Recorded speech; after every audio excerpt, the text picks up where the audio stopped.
in the peaceful town of Oloroko, a small but lively place in Ibadan. There lived a young man named Dapo. He was known for his fine face, smooth talking, and charming smile. People liked him, especially women.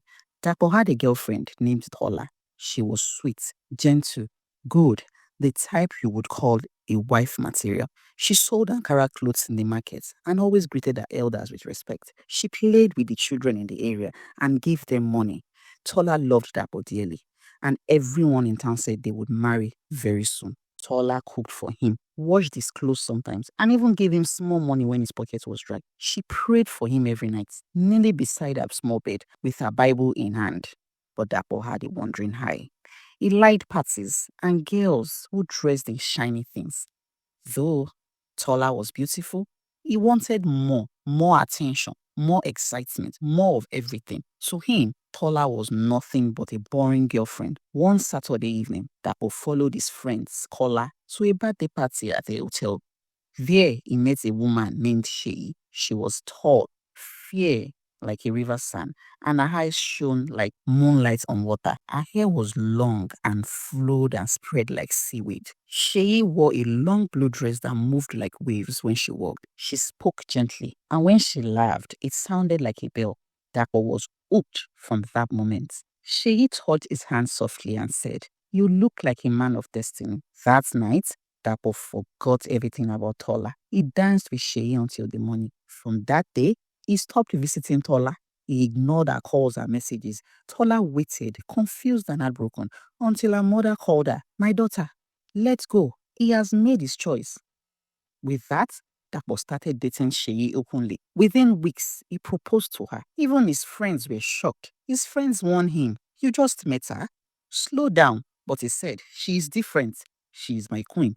And in a short while, they married in a big church wedding. The sky was dark all day and it rained. An old woman whispered, "This marriage is not ordinary," but nobody listened. After the wedding, Dapo's life changed. Money started flowing. He opened 3 shops and bought 2 cars. His business grew like yam in good soil. People called him Dapo Millionaire. And his wife, Shei, stayed beautiful. She never gained any weight. Her skin always glowed like morning water. She never felt sick, never complained, but she never prayed either. Years passed and Dapo became richer. He also became the father of 2 beautiful children, twins, a boy and a girl. But one thing never changed for him: his hunger for women. Even with all she gave him, he still chased everything in skirts. He started sneaking around again. Sometimes he lied to Sheyi, saying he was going to a business meeting, but really, he was going to hotels to meet women. One day, he went to the bank, and that was where he stumbled on his ex-girlfriend, Paula. She was now working as a banker, and her skin shone bright. Her smile was beautiful and wider, and she wore a diamond ring. With that was heart skipped. He remembered her soft touch, her laughter, and her good heart. He smiled and said, "Tola, wow, you look amazing." Tola smiled but kept her distance. "I am married now," she said. "God has been so kind to me."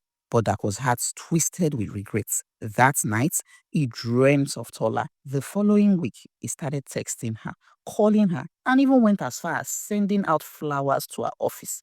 Tola told her husband this, who told her that he should let Dapo keep fooling himself and wasting his money. Shei noticed that her husband was acting strange. He laughed too loud at night, smiled too much at his phone, and always wore strong perfume anytime he gives an excuse that he's going out. One night, she asked him, "Dapo, who is making you giggle like a boy?" He lied, saying it was only business stress, but she already knew. That night, when Dapo was asleep, she stood beside him in the dark. Her eyes turned blue, and her legs melted into a long fishtail.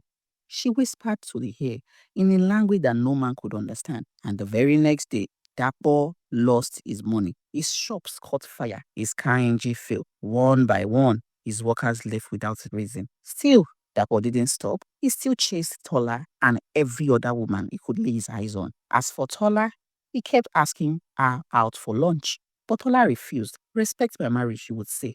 When he got home that night, the lights were off. She was sitting on the floor with candles all around her. Her blue eyes glowed in the dark. She looked at him and said, "You went to chase another woman." After all I gave you, her voice echoed like it came from underwater. With this, Dapo laughed nervously. Come on, babe, it is nothing. But she stood up. Her feet were now fins, her skin turned glassy and wet. You broke your promise, she said. The tone and the sound of her voice made Dapo back away. What are you? He asked, shaking, but she smiled sadly. I am the gift you asked for. Riches, beauty, peace, all in one woman. But you wanted more.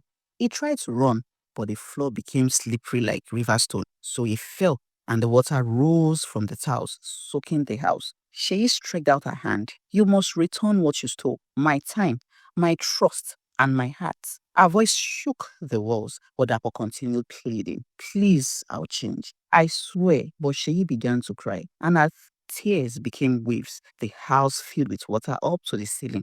The next morning, neighbor found Dapo lying outside his house, coughing out seaweed. His eyes were red, and his voice was gone. His wealth was gone too. The bank seized his properties. His phone stopped working. His name was removed from every business deal. He went to the church. They prayed for him, but he kept seeing Sheyi's face, even in holy water. So he went to the river, but the fish refused to swim near him. One night, he saw Tola again at a petrol station, and she greeted him kindly, but her eyes showed pity. I pray you find peace, she had said, driving off with her husband that was sat by the road and cried. Nobody stopped to help him. He now smelled like salt and sea. In his dreams, she still comes. She sings sad songs and calls his name softly. Sometimes he wakes up with wet clothes and sand in his mouth. People say he now walks around Oloroko talking to himself